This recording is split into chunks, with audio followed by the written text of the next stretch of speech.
विधानसभेच्या आज दिनांक 14 मार्चच्या कामकाजाच्या वैशिष्ट्यांमध्ये प्रश्नोत्तर लक्षवेधी सोबतच अर्थसंकल्पावरील सर्वसाधारण चर्चा आणि या चर्चेदरम्यान विरोधी पक्षनेते देवेंद्र फडणवीस यांनी नव्यानं पेनड्राईव्ह सादर करत राज्य सरकारच्या महामंडळावरील व्यक्तीच्या दाऊद कनेक्शनचे आरोप केले.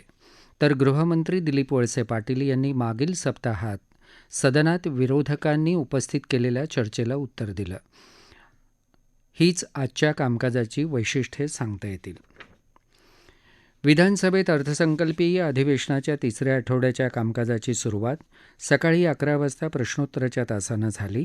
यावेळी विरोधी पक्षांच्या वतीनं सुधीर मुनगंटीवार यांनी नियम 57 अन्वये स्थगन प्रस्तावाची सूचना दिल्याचा मुद्दा उपस्थित करण्यात आला. त्यावर प्रश्नोत्तरानंतर बोलण्याची अनुमती देण्याची सूचना उपाध्यक्ष नरहरी झिरवाळ यांनी केली. त्यानंतर प्रश्नोत्तरं पुकारण्यात आली.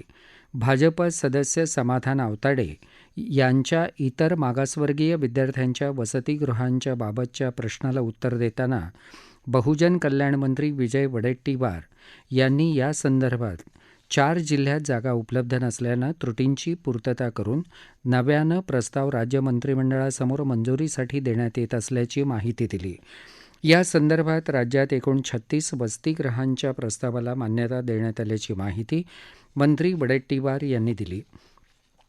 मेहकर जिल्हा बुलढाणा इथं थकबाकी अभावी वीज पुरवठा खंडित केल्यानं शेतकऱ्यांचं नुकसान होत असल्याबाबतच्या संजय रायमुलकर यांच्या तारांकित प्रश्नाला उत्तर देताना ऊर्जा राज्यमंत्री प्राजक्त तनपुरे यांनी हप्त्यानं देयकं भरण्याची तसंच व्याज आणि दंड माफ करून 30% देयकं भरल्यास जोडण्या देण्याची योजना असल्याची माहिती दिली. यावेळी माजी मंत्री गिरीश महाजन आणि इतर सदस्यांनी शेतकऱ्यांची पिकं विजेअभावी जळत असल्याचा मुद्दा उपस्थित केला. त्यावर ऊर्जामंत्री डॉक्टर नितीन राऊत यांनी बैठक घेऊन चर्चा करण्याची तयारी दाखवली. नाशिक शहरात रुद्रा सिस्टीम एजन्सीकडून चुकीचं मीटर रिडिंग घेऊन ग्राहकांची फसवणूक होत असल्याबाबत ॲडव्होकेट राहुल ढिकले यांच्या प्रश्नावर ऊर्जा राज्यमंत्री तनपुरे यांनी चुकीची देयकं देणाऱ्या एजन्सीला जुलै ते ऑक्टोबर 2021 दरम्यान 23,84,239 रुपयांचा दंड आकारला असल्याची माहिती दिली. राज्यात यंत्रमागधारकांच्या वीज जोडण्या तोडण्यात आल्यानं अनेक कामगार बेरोजगार होत असल्याबाबत प्रणिती शिंदे आणि इतर सदस्यांनी यावेळी शासनाचं लक्ष वेधलं. या यंत्रमागधारकांना वस्त्रोद्योग विभागाचं अनुदान वेळेत मिळालं नसल्याचं त्यांनी सांगितलं. त्याबाबत 8 दिवसात माहिती घेऊन अनुदान देण्याची कार्यवाही करण्याचं आश्वासन वित्तमंत्री तथा उपमुख्यमंत्री अजित पवार यांनी दिलं. त्याचबरोबर ऊर्जा विभागासंदर्भात अनेक सदस्यांचे प्रश्न असल्याची बाब भाजपचे चंद्रकांतदादा पाटील यांनी उपस्थित केली. या विषयावर वेगळी चर्चा घेण्यात यावी अशी मागणी त्यांनी केली. त्यावर संसदीय कार्यमंत्री ॲडव्होकेट अनिल परब यांनी सत्ताधारी बाजूनं विशेष चर्चा घेण्याबाबत कार्यवाही करण्याचं आश्वासन दिलं.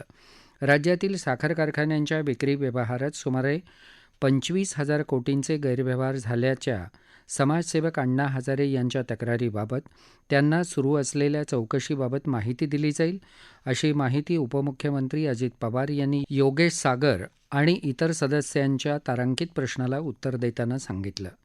याबाबतच्या प्रश्नावर विरोधी पक्षनेते देवेंद्र फडणवीस यांनी विद्यमान न्यायाधीशांमार्फत करण्याची आग्रही मागणी केली होती. 1987 ते 2006 या काळात 31 कारखाने अवसायनात काढताना हा भ्रष्टाचार झाल्याची तक्रार अण्णा हजारे यांनी सरकारकडे केली होती. त्याबाबतचा प्रश्न योगेश सागर यांनी उपस्थित केला होता. कारखान्यांची विक्री करताना राज्य सरकारची देणी विचारातच घेतली गेली नाही, त्यामुळे चौकशी केली पाहिजे अशी मागणी फडणवीसांनी केली होती. आत्तापर्यंत फडणवीस सरकारच्या काळात CID आर्थिक गुन्हे शाखा तसंच भ्रष्टाचार प्रतिबंधक विभागामार्फत आणि नंतर ठाकरे सरकारच्या काळात माजी न्यायाधीश जाधव यांच्याकडून चौकशी करण्यात आली आहे. मात्र त्यातून काहीच निष्पन्न झालं नाही असं स्पष्टीकरण अजित पवार यांनी सभागृहात दिलं. गेल्या 2.5 वर्षात सरकारनं 5 कारखाने वगळता एकाही कारखान्याला हमी दिलेली नाही असं ते म्हणाले. सहकार मंत्री बाळासाहेब पाटील यांनी याबाबतची माहिती अण्णा हजारे यांना भेटून दिली जाईल असं सांगितलं.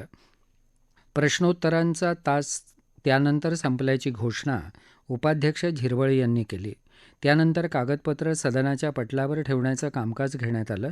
स्थगन प्रस्तावाच्या सूचना दालनातच नाकारण्यात आल्याची घोषणा देखील उपाध्यक्षांनी केली. त्यानंतर विरोधी पक्षनेते देवेंद्र फडणवीस यांच्या घरी चौकशीसाठी गेलेल्या पोलीस अधिकाऱ्यांवर हक्कभंग आणावा अशी मागणी भाजपचे नेते आमदार सुधीर मुनगंटीवार यांनी केली. पोलिसांच्या नोटिशीमुळे फडणवीसांच्या विशेषाधिकार हक्कांचं उल्लंघन झाल्याचा मुद्दा स्थगन प्रस्तावात मांडल्याचं त्यांनी सांगितलं. मुनगंटीवार म्हणाले की राज्यातील ही पहिली घटना आहे. विरोधी पक्षनेते देवेंद्र फडणवीस यांनी सभागृहात गंभीर मुद्दा उघडकीला आणला. जगात पहिल्यांदा असं घडलं की पोलीस भ्रष्टाचार करणाऱ्यांच्या मागे लागले नाहीत. ते म्हणाले की विधानसभेत भ्रष्टाचार मांडला म्हणून फडणवीसांना CRPCनुसार 160 अनुसार नोटीस पाठवली. नियमांचं वस्त्रहरण होत असताना गृहमंत्री देखील कृपाचार्यांच्या द्रोणाचार्यांच्या भूमिकेत राहिले असा आरोप त्यांनी केला. पोलिसांचं राजकीयीकरण सुरू झाल्याचा आरोप करत मुनगंटीवार यांनी पोलिसांच्या कारवाईचा निषेध केला. यावेळी मुनगंटीवार यांनी अजित पवार यांच्या या मुद्द्यावरील भूमिकेचं अभिनंदन केलं. ते म्हणाले, मी अजितदादांचं अभिनंदन करतो कारण सध्या हे जे काही सुरू आहे ते चांगले नाही असे त्यांनी म्हटले. यावेळी भाजपा सदस्य आशिष शेलार यांनी मुनगंटीवार यांच्या भूमिकेचं समर्थन केलं. त्यावर गृहमंत्री दिलीप वळसे पाटील यांनी यासंदर्भात वस्तुस्थिती समोर मांडणारा खुलासा केला. ते म्हणाले की या प्रकरणात गोपनीय माहिती कशी बाहेर गेली त्याबाबत गुन्हा नोंदवण्यात आला असून चौकशीत 24 जणांचे जबाब नोंदवण्यात आलेले आहेत. ते म्हणाले की फडणवीस यांनी यासंदर्भात पत्राद्वारे चौकशीच्या प्रश्नावलीला उत्तरे देण्याचे कळवलं होतं. मात्र 5 ते 6 वेळा नोटीस देऊनही त्यांना जाणं शक्य झालं नाही. त्यामुळं पोलिसांनी त्यांच्या घरी जात जबाब नोंदवला. त्यात त्यांना आरोपी म्हणून नव्हे तर साक्षीदार म्हणूनच प्रश्न विचारले आहेत. त्यांची उत्तरं काय द्यायची हा त्यांचा अधिकार आहे असं वळसे पाटील यांनी स्पष्ट केलं. त्यावेळी फडणवीस यांनी आधीच्या प्रश्नावली आणि आत्ताच्या प्रश्नांमध्ये फरक होता असं सांगितलं. ते म्हणाले की मला सहआरोपी करत अटक केली तरी माझ्या वडिलांना 2 वर्ष कोणताही गुन्हा नसताना कारावास झाला होता आणि काकूला 18 महिने तुरुंगवास झाला होता. लोकांच्या भल्याच्या प्रश्नावर अशा प्रकारच्या कारवाया आम्हाला नवीन नाहीत असं म्हणत त्यांनी या विषयावर आपण सक्षम आहोत असं स्पष्ट केलं. त्यानंतर लक्षवेधी सूचनांचं कामकाज पुकारण्यात आलं. राहुल कुल, जयकुमार गोरे आणि इतर सदस्यांच्या मावळ मुळशी तालुक्यात 100 TMC पाणी टंचाईच्या काळात वीज निर्मिती प्रकल्पांसाठी वळवण्याबाबतच्या लक्षवेधी सूचनेला उत्तर देताना जलसंपदा मंत्री जयंत पाटील यांनी सांगितलं की यासंदर्भात पूर्वी भावे समिती यांचा अहवाल दिल्यामुळं आता नव्यानं सुर्वे समिती नेमण्यात आली आहे. या समितीच्या बैठकांना संबंधित सदस्यांना हजर राहण्यासाठी विनंती त्यांनी केली. सांडपाणी प्रक्रिया करण्यासाठी पुणे महानगरपालिकेनं फेरनिविदा मागवल्या आहेत असं त्यांनी सांगितलं. या प्रश्नावर दोन्ही बाजूच्या अनेक सदस्यांनी उपप्रश्न विचारले. त्यानंतर जयंत पाटील यांनी या विषयावर बैठक घेऊन चर्चा घेण्याचं आश्वासन दिलं. यानंतर सन 2022-23च्या अर्थसंकल्पावरील चर्चेच्या सर्वसाधारण चर्चेसाठी असलेल्या 7 दिवसांच्या तरतुदीबाबत कालावधी स्थगित करण्याचा प्रस्ताव मंजूर करण्यात आला. त्यानंतर विरोधी पक्षनेते देवेंद्र फडणवीस यांनी राज्याच्या अर्थसंकल्पावरील सर्वसाधारण चर्चेला सुरुवात केली. ते म्हणाले की ट्रिलियन अर्थव्यवस्था निर्माण करण्याचा आमच्या काळातील सरकारच्या संकल्पनेचा या सरकारनं स्वीकार केल्यामुळे या घोषणेचं स्वागत केलं पाहिजे. हळूहळू आमच्या काळातील काही योजना आणि संकल्पना या सरकारनं मान्य केल्याचं दिसत असल्याचा मुद्दा त्यांनी मांडला. अर्थसंकल्पातील तुटीचा आकडा फसवा असल्याचं सांगत प्रत्यक्षात ही तूट दुपटीपेक्षा जास्त असल्याचं त्यांनी सांगितलं. ते म्हणाले की राज्याच्या वित्तीय शिस्तीबाबत सरकारला अपयश आलं आहे. वर्षभरात सुमारे 60,000 कोटी रुपयांच्या पुरवणी मागण्या मंजूर करत सरकारनं गेल्या वर्षभरात कर्जाचं प्रमाण वाढवलं आहे. त्याबाबत आक्षेप असण्याचं कारण नाही. मात्र या पैशाचा विनियोग भांडवली स्वरूपाच्या कामांवर होण्याची गरज असल्याचं त्यांनी सांगितलं. फडणवीस यांच्या भाषणाच्या अखेरच्या भागात नव्यानं पेनड्राईव्ह सादर करत राज्यातील वक्फ बोर्डाच्या सदस्य असणाऱ्या डॉक्टर मुद्दसर लांबे यांच्यावर बलात्काराचा गुन्हा असल्याचं सांगितलं. फडणवीस यांच्या भाषणानंतर भाजपा सदस्यांनी त्यांच्या समर्थनार्थ घोषणाबाजी केली. आज सकाळी 10 वाजता विधान परिषदेच्या तिसऱ्या आठवड्याच्या कामकाजाला सुरुवात झाली. सकाळच्या विशेष सत्रात नियम 260 अन्वये कायदा सुव्यवस्थेवरील उर्वरित चर्चा आणि त्यावरील मंत्र्यांच्या उत्तराचं कामकाज करण्यात आलं. मोठ्या शहरांमध्ये गुन्हेगारीला आळा घालण्यासाठी एक व्यापक मोहीम हाती घेतली जाणार असल्याचं गृहराज्यमंत्री शंभूराज देसाई यांनी चर्चेवरील उत्तरात दिली. कायदा आणि सुव्यवस्था अबाधित ठेवणं आणि जनतेच्या सुरक्षेला महाविकास आघाडी सरकारचं प्राधान्य असल्याचंही त्यांनी यावेळी सांगितलं. गोपनीय संवेदनशील माहिती बाहेर फोडण्यामागं कोण आहे याचा शोध घेण्यासंदर्भात तपास करण्याच्या अनुषंगानं माहिती घेण्यासाठी सायबर विभागानं विधानसभेतल्या विरोधी पक्षनेत्यांना पत्र पाठवलं. यामागं कोणताही राजकीय हेतू नाही, त्यांना जाणीवपूर्वक त्रास देण्यात आलेला नसल्याचं गृहराज्यमंत्र्यांनी यावेळी स्पष्ट केले. या प्रकरणात आत्तापर्यंत 24 जणांकडून माहिती घेण्यात आल्याचं त्यांनी सांगितलं. महाविकास आघाडी सरकार आल्यापासून पोलिसांचं सुसूत्रीकरण आणि बळकटीकरण करण्यावर भर देण्यात आल्याचंही त्यांनी सांगितलं. मात्र गृहराज्यमंत्री देसाई यांच्या या उत्तरानं विरोधकांचं समाधान झालं नाही. गृहराज्यमंत्र्यांनी मूळ प्रश्नाला बगल दिल्याची टीका विरोधी पक्षनेते प्रवीण दरेकर यांनी यावेळी केली. दरम्यान आज विधान परिषदेत 260 अन्वये प्रस्तावावर चर्चा सुरू असताना विधान परिषद उपसभापती नीलम गोऱ्हे यांनी सर्व सदस्यांना कोणत्याही गुन्ह्याच्या संदर्भात चर्चा करत असताना गुन्ह्याशी संबंधित कोणत्याही महिलेच्या नावासंदर्भात जाहीर वाच्यता होणार नाही, तसंच अत्याचाराच्या तपशिलावर बोलताना विवेक, संयम आणि कायद्याची चौकट अबाधित राहील याबाबत आवश्यक तेवढंच भाष्य करण्याची खबरदारी घेण्याची सूचना सर्व सदस्यांना केली.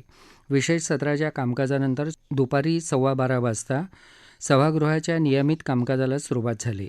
सभापती रामराजे नाईक निंबाळकर यांनी प्रश्नोत्तराचा तास पुकारला.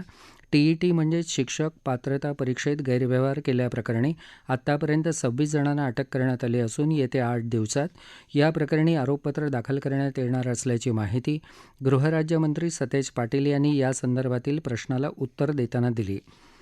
वाळू चोरीला चाप लावण्यासाठी या गुन्ह्यातील आरोपींवर मोक्का अंतर्गत कारवाई करण्याची सूचना सभापती रामराजे नाईक निंबाळकर यांनी आज विधान परिषदेत राज्य सरकारला केली. यासाठी मोक्का कायद्यात सुधारणा करण्याबाबत विचार केला जाईल, असं महसूल मंत्री बाळासाहेब थोरात यांनी सांगितलं. भाजपचे परिणय फुके यांनी यासंदर्भात तारांकित प्रश्न उपस्थित केला होता.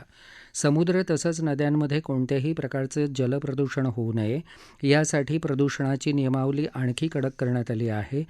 तसंच परराज्यातील मच्छीमार राज्यात येऊन मासेमारी करतात, यावर नियंत्रण ठेवण्यासाठी कायदा कठोर करणार असल्याची माहिती मत्स्य व्यवसाय मंत्री अस्लम शेख यांनी यासंदर्भातील प्रश्नाच्या उत्तरात दिली. प्रश्नोत्तराच्या तासानंतर जलसंपदा मंत्र्यांनी विदर्भ पाटबंधारे विकास महामंडळ, नागपूरचा 2015-16, 16-17 आणि 18-19 या वर्षांचा अनुक्रमे 19वा, 20वा आणि 22वा वार्षिक अहवाल सभागृहासमोर ठेवला. तसंच तापी पाटबंधारे विकास महामंडळाचा 2019-20चा 22वा वार्षिक अहवाल सभागृहासमोर ठेवला. बाळासाहेब ठाकरे यांचा काश्मीरी पंडितांशी स्नेहबंध होता असं सांगत काश्मीरी पंडितांची वेदना मांडणारा काश्मीर फाईल्स हा चित्रपट करमुक्त करण्याची मागणी भाजपा सदस्य प्रवीण दटके यांनी सभागृहात केली. काही चित्रपटगृहांमध्ये या सिनेमाचे पोस्टर्स फाडले जात आहेत. या संदर्भात राज्य सरकारनं लक्ष घालून योग्य ती कारवाई करावी अशी मागणी दटके यांनी केली. यानंतर विरोधी पक्षनेते प्रवीण दरेकर यांच्या भाषणानं अर्थसंकल्पावरील चर्चेला सुरुवात झाली.